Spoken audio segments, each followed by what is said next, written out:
देश और दुनिया में जो चिनार फैक्ट्री से निकला हुआ कपड़ा जो धूम मचाता था, उस फैक्ट्री में अचानक इस प्रकार का जो कहर बरपा कि फैक्ट्री के अंदर आग लग गई। आग लगने से सब कुछ जलकर राख हो गया।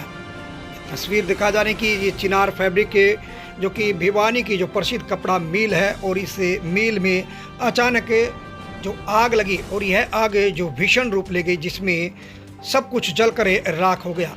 और यहाँ अब सरकार की तरफ जो नज़रें हैं वो लगातार लगी हुई हैं। भले ही आज तक फैक्ट्री में लगी आग से जो यहाँ पर सब कुछ जलकर राख हुआ था, इस राख से भले ही आज उम्मीद टूट गई है, लेकिन फिलहाल जो हरियाणा सरकार और देश के प्रधानमंत्री और हरियाणा के मुख्यमंत्री से मिल के मालिकों की जो उम्मीदें हैं वो लगातार बनी हुई हैं। और सरकार से हालांकि गुहार भी लगाई गई है कि सरकार कोई न कोई रास्ता निकाल कर मिल को फिर से जिंदा करने का काम करे, ताकि यहाँ मिल के जरिए जो लोगों को यहाँ रोजगार उपलब्ध होता था, अब इसके जरिए उनके रोजगार पर जो संकट के बादल छाए हुए हैं। यदि सरकार मिल के मालिकों को जो किसी न किसी रूप से मदद करती है, तो यह मिल फिर से दोबारा से अपने अस्तित्व में आ सकती है। ये तस्वीर दिखा जा रही कि भिवानी जो कि अपने आप में कभी इस नाम से जाना जाता था, चिनार फैब्रिक से के नाम से जाना जाता था। भिवानी में इस प्रकार की जो मिलें थी, चाहे वो बीटीएम मिल की बात हो, चाहे टीआईटी की बात हो, या फिर चिनार फैब्रिक की बात हो, उनमें से चिनार भी अपने आप में एक देश और दुनिया में अस्तित्व रखती थी। लेकिन यहाँ एक ऐसा काल आया जिसने सबको यहाँ पर सोचने के लिए मजबूर कर दिया।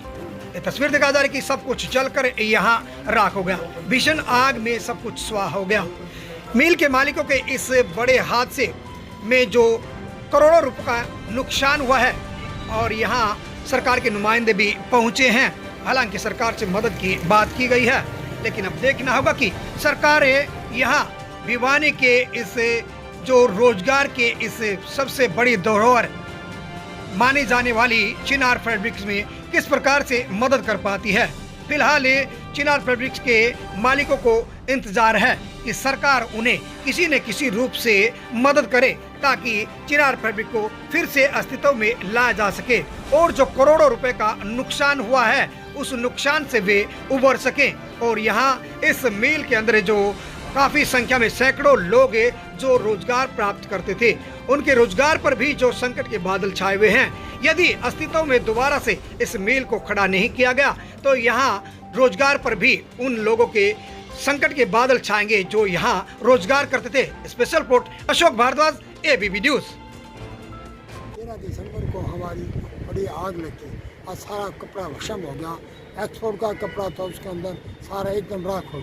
हमें बड़ा भारी सदमा पहुंचा हुआ सारे परिवार को। मैं चाहता हूं सरकार हमारी इस बारे में मदद करे। हम लोग सरकार के करतार धन्यवाद करें। और फॉरन भी इसका माल जाता है, इसका नाम वर्ल्ड में नाम है। इंडिया में जो एक बच्चा जानता है चिनार के नाम से, सब जगह हमारा माल ऑल इंडिया में माल सप्लाई होता है। टाइम पर कोई ऐसे हो गया कि साधन न होने की वजह से उनका भी बस की बात हुई, पर फिर बाद में बहुत साधन आ गए थे। उस टाइम आग का बवाल सारा फैक्ट्री में पूरी हो गई, पूरी दूर दूर तक आगे गिलफ्टेस बनाई देती थी। इतनी आग भयंकर आग कभी मैंने ज़िंदगी में देखी। इतना का नुकसान हुआ है? नुकसान तो करोड़ों रुपये का हुआ है। करोड़ों रुपये का बाहर का एक्सपोर्ट का कपड़ा पड़ा था, तो कई करोड़ रुपये का यहाँ नुकसान। सरकार से क्या उम्मीद लगाई जा रही है?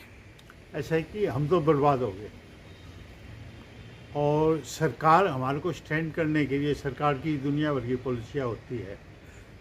सरकार हमारे को नया स्टैंडिंग के लिए कुछ फंड्स दे, कुछ फाइनेंशियल हेल्प करे, तो हम आगे खड़े हो जाएंगे। तो एपीडी साहब, कितने का नुकसान तो करोड़ों का है, करीब 25 करोड़ रुपए के आसपास का नुकसान है। और जहाँ तक इंश्योरेंस की बात है, इंश्योरेंस में हमारा करीब 15 करोड़ रुपए का है, 15-16 करोड़ रुपए। तो काफ़ी करोड़ों का नुकसान है। बिल्डिंग भी डैमेज हो चुकी है, सब कुछ बर्बाद हो गया है। और नई जैसे बिल्डिंग ही है, हमारा इंश्योरेंस तो बहुत कम का होता है, बुक वैल्यू से होता है। आज नई बिल्डिंग बनाए तो बहुत ज़्यादा, हमने तो डेप्रिसिएशन के हिसाब से डेप्रिशिएट हो गया जो बिल्डिंग है, उस हिसाब से बिल्डिंग का, फर्नीचर का। और आज नई बिल्डिंग बनाना ही वहाँ महाभारत है। मान लो सरकार आपकी मदद करती है तो क्या उनसे अपील करेंगे कि सरकार की किस तरीके से आपकी मदद हो सकती है? सरकार के जो डिपार्टमेंट है जैसे HSIDC है और है जो इंडस्ट्री को प्रमोट करने के लिए बहुत कुछ देता है। सरकार को सब कुछ पता है। हमारे माननीय मुख्यमंत्री जी चाहे तो बहुत कुछ डिपार्टमेंट में बहुत कुछ फंड्स है, बहुत कुछ कर सकते हैं। लोन आदि के तहत आपको support लोन मिल तो मैं ये कहता हूँ कि हमारे को लोन इंटरेस्ट फ्री दे दे 3 साल के लिए, हम अपने इस्टेब्लिश कर जाएंगे। हमारे यहाँ 250-300 आदमी डायरेक्ट इनडायरेक्ट में काम करते हैं, 300 आदमी तक उनकी रोजी रोटी भी बच जाएगी। आज कोई नई इंडस्ट्री लगाता है तो उसके लिए भी सरकार 36,000 रुपये साल के या 24,000 रुपये साल के सब्सिडाइज करती है सैलरी। हम लोग कहते हैं कि हमारे पुराने एम्प्लॉई है उनके लिए सब्सिडाइज कर दे या कुछ भी कर दे।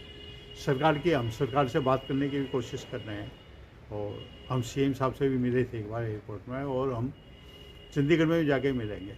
अब उनकी कौन सी पॉलिसी के तहत क्या हमारे को सब्सिडाइज कर सकती है, हम उनसे ये कि मुख्यमंत्री ही उनको कोई प्रधानमंत्री रिलीफ फंड हो तो हमारे CM साहब ही प्रधानमंत्री से बात करते हैं और उनको रिलीफ